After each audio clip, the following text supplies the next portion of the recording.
There we go. Turn all the buttons as they press them all wrong and incorrectly, and then... Wait, what?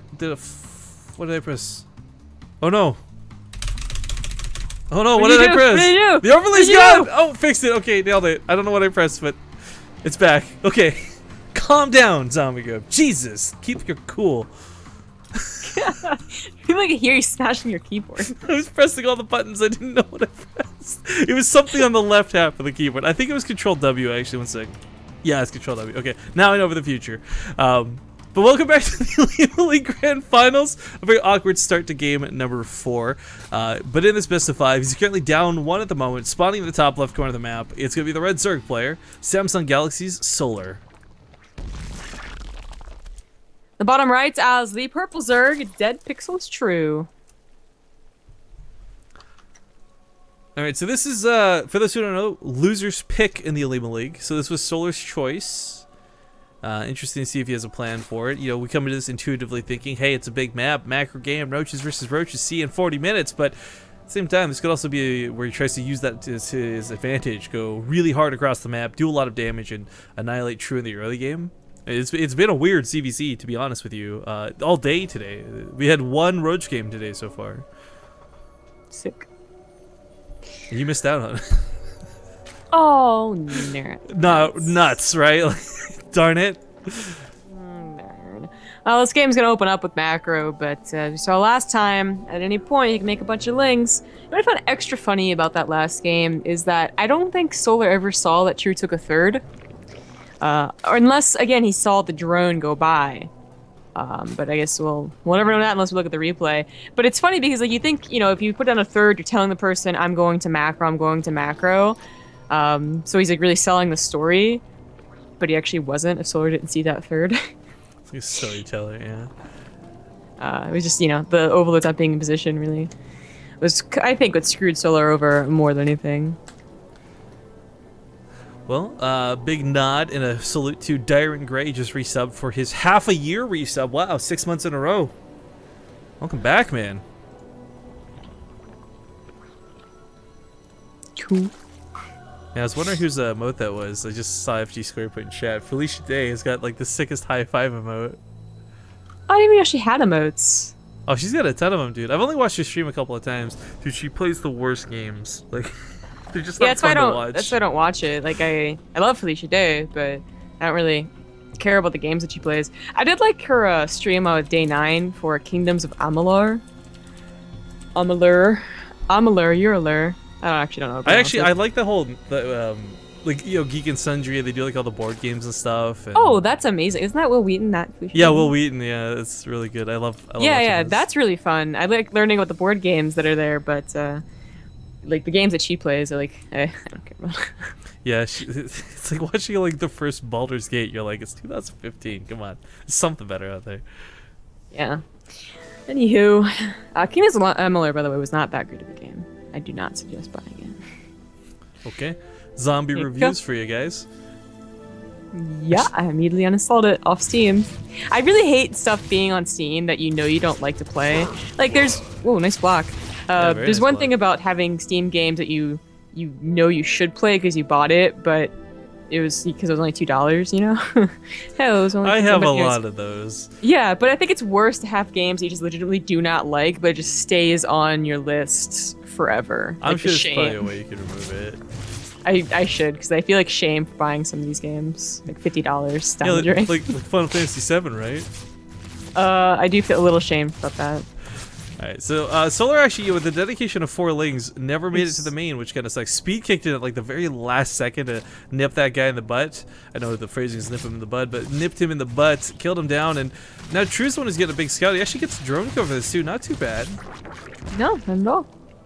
I mean, Solar, you know, what else could he really see beyond the bailiness and the speed?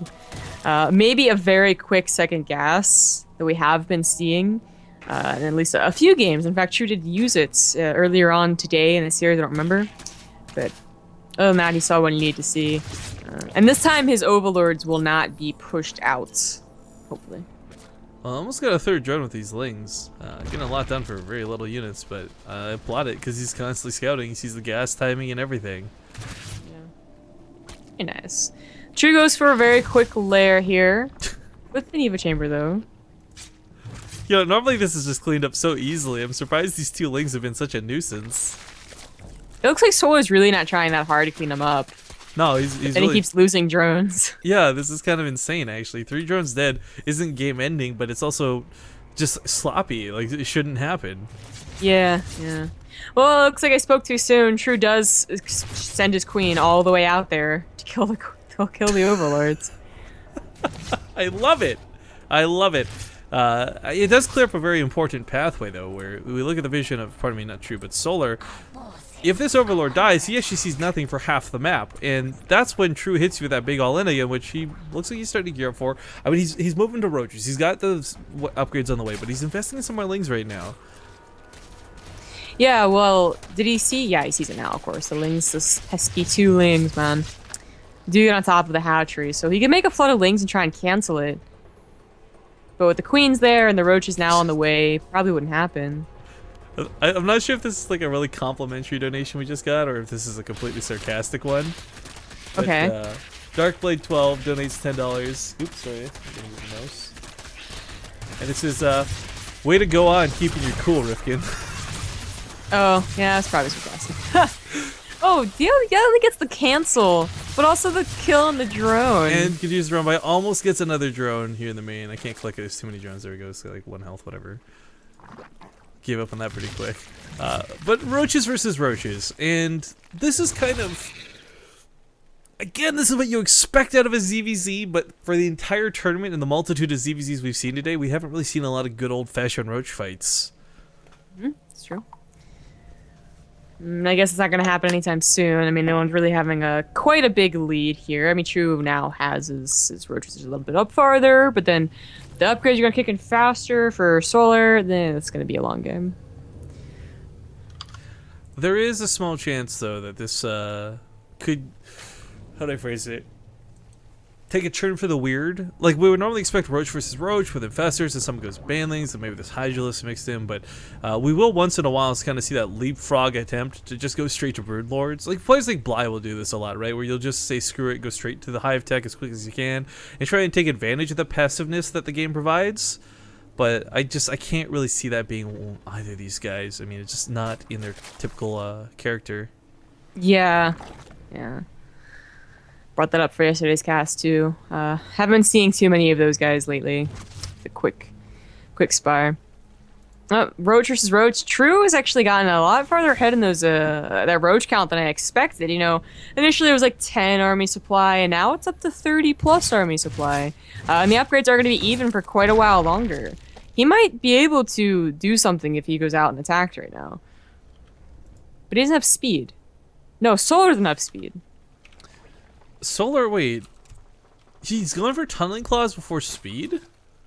He doesn't realize he's no speed. There's no way. That is awkward, is what that is. I actually think, I wonder then, do you move faster while burrowed then? I actually don't know the dynamic of this. Because I know burrow has a very set, like, whether you get speed or not shouldn't affect its speed, but I'm just saying, like, will it be faster to burrow travel than to walk? We'll find out in a moment whether that'll be the case or not. There are a lot of roaches coming across the map for True, though. He's got 55 roaches. A couple of queens slowly making their way across the fight, too. And normally, this wouldn't be such a big deal, but these contaminations constantly going down. 3 overseers, they're gooping up the main, so there's less larvae available. True is doing a lot of really aggressive moves to extend his lead as he comes up for the attack, and I love it. Yeah, I love the contaminations. Absolutely. 2-2 wasn't anywhere near finishing, but now it's definitely not. This is not going to be helpful for this fight here. And True, he's up by 30 army supply. He is wasting a lot of shots from these roaches on the hatchery, though. He's not fighting the army at full value, but still, you're right. Like double, not quite double, but a lot of extra roaches. Weirdly enough, I think those 2 queens coming across the map, they did get another Overlord kill at some point, because Solar somehow got supply blocked at the start of this fight. Oh, it looks like it's it. I think that's it. Yep, good game, well played. Ladies and gentlemen, True. He barely didn't make it to the OlimoLeague Monthly Finals last month, but this month starts it off strong and takes the first